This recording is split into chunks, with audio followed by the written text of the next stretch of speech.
Welcome, in front of me is a VIVO Y70, and today I'll show you how to format the SD card. And to get started, let's open up Settings. From there, scroll down to Storage, tap on your SD card. Guess we're gonna open with Files.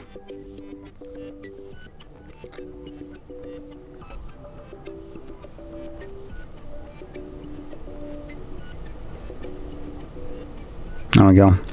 So it looks like it's the files that we're looking for. From here, go to Storage Settings, where you'll find option to Format. Choose Format SD card, and the process will now begin. Now this takes only a couple of seconds, and once it's finished, the card is immediately ready to be used once more, as it is right now. So click on Done, and you're finished with the process.